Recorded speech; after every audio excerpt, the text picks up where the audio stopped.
So you say to me, hey, Tiffany, I need to raise more money for my organization. We're growing, we have more programs, and we really need to get that part going of things. I say, fantastic. Tell me what you've already done. What's your plan already in place?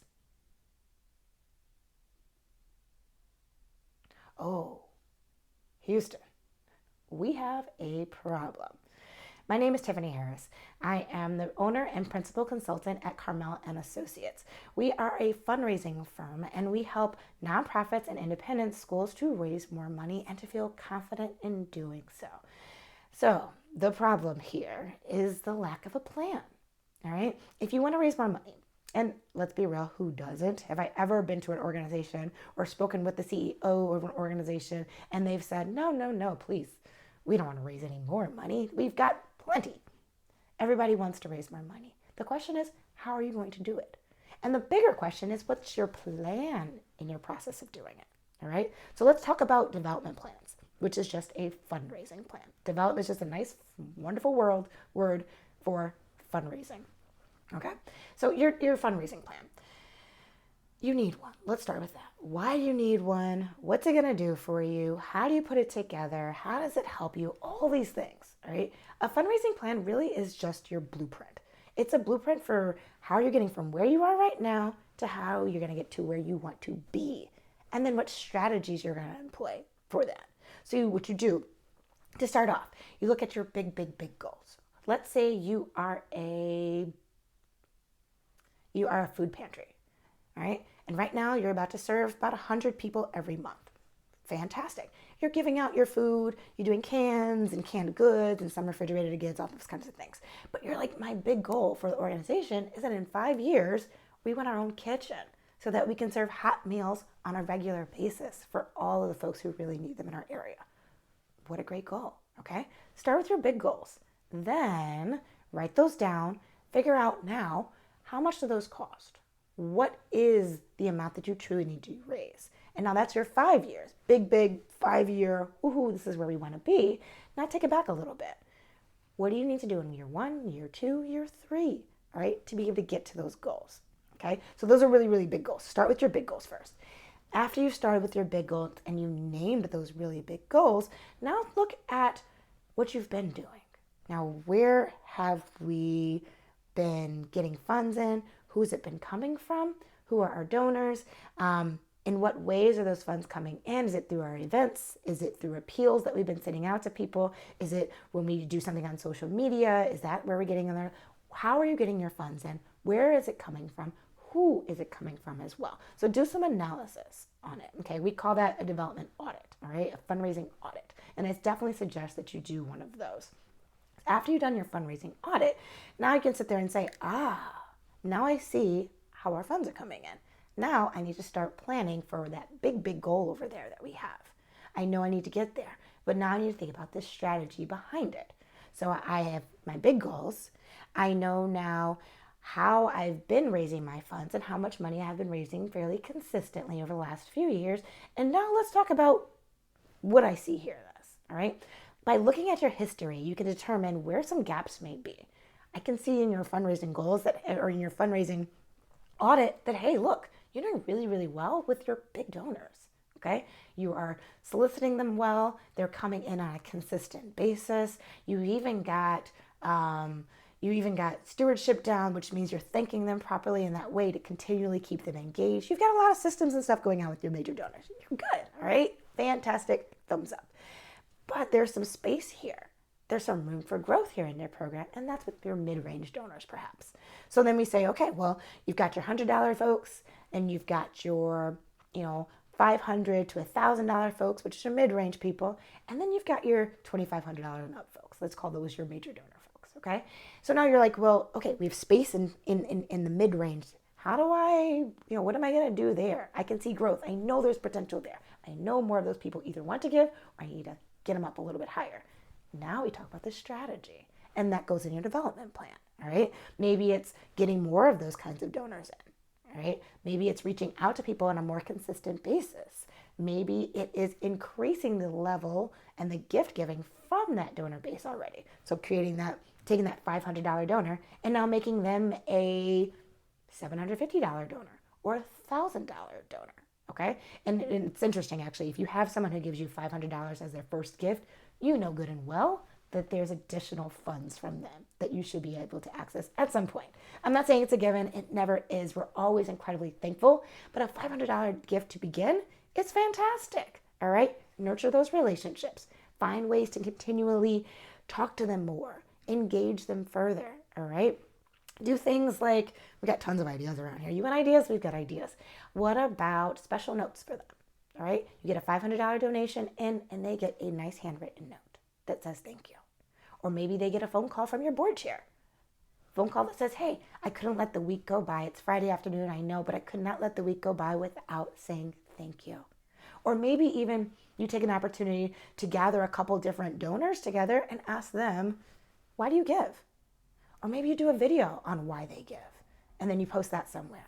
You know, we have these donors here, an interview for your newsletter perhaps that goes out, talking about their giving, because people feel, hey, look, you asked me.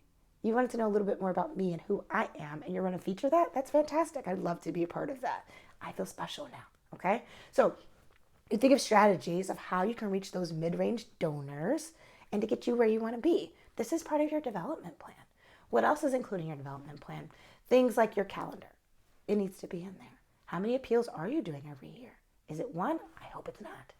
I hope it's way more than one. You need to be doing more than one appeal, okay? So how many appeals you're doing and when you're doing the appeals, the timing of that. Are those email appeals? Are those on social media? Are those through your mailing list? So you're sending direct mail to people, literally a flyer or a letter, okay? How are you reaching those people? Who are those people that you're reaching? And in what ways are you reaching them? How are you reaching your major donors, your mid-range donors? And what are you doing for everybody else? How are you thanking your people as well? Are you holding a special event for your big donors? Are you doing a cocktail party? What does it look like? Who does it serve? All those things need to be in your development plan. Remember, this is your blueprint. This is your plan over the course of at least 1 year, but you can also build it out up to 3 years. Some may say you could do 5 years, 10 years, but the fact is the world changes and you have no idea what's going on. Hello, COVID. You have no idea what's going to be happening. So keep it shorter in my mind, and you can always revisit and continue to plan out every year as well, okay? But think about your big goals, where you want to be. Think about all of your past history with donations, where they've been coming in, who they're coming from, and then begin to start putting down the strategy for how you're going to reach all those goals, okay? All those things need to be included in your development plan. It's important because that's your roadmap for how you're going to make that goal happen. So when you say to me, I need to raise more money, we'll go back to your development plan and we'll say, okay, well, what have we been doing so far? And how has this been working for you? And now we can think of other strategies and continue on with that, all right? But you got to follow your plan because half the battle is just being consistent and keeping to your plan. Then you will raise more money. When you have your systems, you have your plans, and you follow them, you have to follow them. Then things will start seeing it happen, okay? Now the other parts of it, so that's like what's in your development plan, right? The other parts of it, it's two other things that I think are just critical. And that is one, write it all down. The point of having the plan is to write it all down. It is not to have it in your head somewhere. Because guess what happens 3 months from now, 5 months from now? What's our goal again? How much do we, okay, maybe you know that one, but how are you going to do it? And when were you going to do all those things? And by when? And for whom? And who is going to be involved? Write it down, please. Okay? Write it down. And not only write it down, put a nice little document, put it somewhere where you can see it. Okay? This should not be something that you write down and it's a one-time thing and you put it over there or it goes in a file and you don't refer to it. Okay? So first thing is write it down and then post it. Maybe put it on your wall. Maybe put it right on your desk where you always can take a look at it. Okay? Make sure everybody in your organization is aware of it. And I do mean everybody. I don't mean just your development people or your fundraising people. I mean anybody who's also in your business office. Okay? They should know what your development plan is, at least the big parts of it. They may not need to know all the small details, but they need to know those big goals that you have because they're also involved in helping you to develop your development plan. Okay? They need to be able to say to somebody, yeah, we're trying to raise $100,000 this year. Or last year was $100,000, but in 2 years from now, we're going to 250. Okay? Or 1.5 million. whatever it is. But they also need to be on board with being able to tell people. That includes your board as well, so they can talk to these things. This is part of what I'm, the second big thing, which is writing it down, of course, but then also make it a living document. Okay, you've done the work. It's all right there for you. So now make it living. Let's continue that work. Ensure that other people know about it. Here's an example. You're in a meeting with your development team, all right? Maybe it's 1, 2, 3, however many people you have, but you're fundraising folks. And you're sitting there talking about, oh, this next event that we have coming up. Pause. Let's go back to our development plan. So right here in our development plan, it says here that we are going to be serving, we want to be looking at, we're hosting an event that is an engagement event. It's not an actual fundraiser, but somebody says, yeah, but we need to raise money, so let's do that spaghetti dinner that we keep talking about. And you're like, pause. In this month of June, we're doing an engagement event. Remember, you have a plan. So rethink that spaghetti dinner and think about engagement. Think about cultivation, all right? Maybe even it's a stewardship event where, no, this is purely for thank yous. And somebody says, it's a stewardship event, but why don't we go ahead and put an ask in there and put some materials together and people can actually make a donation. But you say, wait a minute, let's go back to our original plan of why we did this. That can guide you, okay? Go back to your original plan. So make it a living document. Refer back to it. You can do that. It's possible, and you should, refer back to your development plan. When you're having a conversation with a donor, you can talk about, we would love to have you we're excited to be talking to you. You've been engaged. You've been coming to all of our events. And you know what? We have some big goals this year. One of our big goals is to take the kitchen again, right? One of our big goals is to be able to raise funds so that we can get our kitchen in place, right? And your donation so far has been helping us get there. We're so excited about that. Would you continue to give? Would you continue to join us in that effort? Because this year we need to raise $100,000 and your gift will matter. Do you see? You see how using that, like, you know your goals. You tell them you have a plan. We have a development plan in place, a fundraising plan in place, and this year we need to raise that $100,000. Can you help us get there? Will you be part of that? Will you give $1,000 this year toward that effort? So you know your numbers. You know use it. Tell people you have a plan. People are so impressed with a plan, let me tell you. Oh, they are. When you have a plan, people are saying, oh, you have a plan. You know, this year it's 100, next year it's 250, and oh, you're going somewhere. You've got this. It's fantastic, okay? So make it a living document. Refer back to it. Even in print documents, in your newsletter or any other materials you're sending out, you can refer back to the plan. You can say, we created a plan. It's a 3-year plan for fundraising plan for us. And this year, we need to raise $100,000 to get there. And then you can say, if you're already halfway through your development plan, you can give an update and say, according to our development plan, we were supposed to be raising $250,000 this current year. We've already raised $200,000. How fantastic is that? We are ahead of the game. But once again, you had a plan. Tell people about your plans. Let them know. Let them be a part of the plan. Invite them into it. So don't just write it all out. You've got the strategy. It's in your head. You didn't put it anywhere. No, write it out. Put it in a document. Post it up somewhere people can see it. Tell everybody around you about it. And then tell your donors. Tell your prospective donors. Tell the vendors you've got going. Tell everybody, all right, what your plans are. So that's the importance of a development plan. It is your blueprint. It's your roadmap. It gets you to where you want to be. And it does it in a way that is less stressful. If you're always having to think of what you need to do, always trying to create a plan of some sort, just imagine. I don't even have to imagine. You know what that feels like if you don't have a development plan already. But imagine this.